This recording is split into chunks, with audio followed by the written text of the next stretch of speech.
Direktorat Reserse Kriminal Umum Polda Riau menangkap pria bernama Jackson Sihombing alias JS, tersangka pemeras perusahaan sawit senilai 5 miliar rupiah. Polisi menyebut Jackson adalah ketua salah satu organisasi kemasyarakatan Ormas. Tersangka JS adalah Ketua Umum Pemuda Trikarya Petir, ujar Wadireskrimum Polda Riau AKBP Sunhot Silalahi, kepada wartawan, Kamis tanggal 16 Oktober tahun 2025. Sunhot menjelaskan pemerasan ini terjadi sejak 2024. Tersangka melakukan pemerasan dengan modus mengancam akan melakukan aksi demonstrasi di Jakarta dan menyebarkan berita negatif terkait perusahaan sawit jika permintaannya tidak dipenuhi. Dari pihak JS meminta uang 5 miliar rupiah kepada perusahaan kalau tidak mau diberitakan hal tersebut. Kemudian terjadi negosiasi turunlah sampai 1 miliar rupiah disepakati, jelas Sunhot. Tersangka dan pihak perusahaan selaku pelapor kemudian bertemu di coffee shop di sebuah hotel di Kota Pekanbaru, pada Selasa tanggal 14 Oktober tahun 2025. Kemudian terjadi pertemuan antara saudara R mewakili PT bertemu dengan saudara JS dan terjadi penyerahan uang, imbuhnya.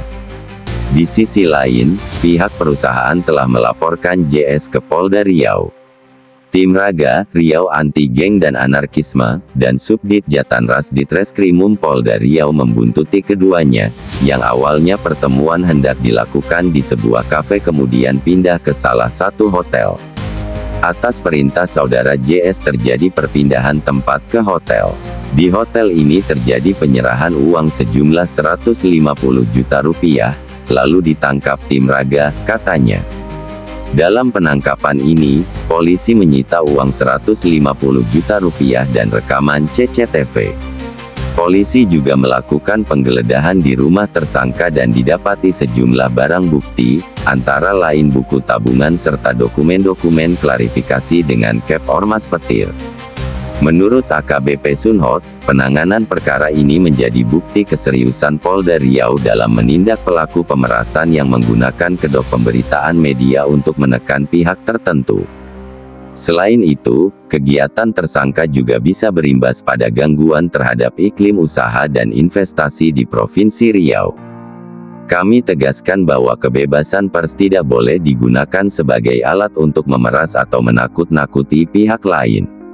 Siapapun yang terbukti melakukan tindakan melawan hukum dengan cara seperti ini akan diproses sesuai ketentuan pidana, tegasnya. Atas perbuatannya, tersangka Jackson Sihombing dijerat dengan pasal 368 ayat 1 KUHP tentang pemerasan, dengan ancaman pidana penjara paling lama 9 tahun. Saat ini penyidik di Treskrimum Polda Riau masih mendalami kemungkinan keterlibatan pihak lain serta motif ekonomi di balik aksi tersangka. Penyidikan terus berlanjut, dan kami akan memanggil saksi-saksi tambahan untuk memperkuat pembuktian, ujar AKBP Sunhot.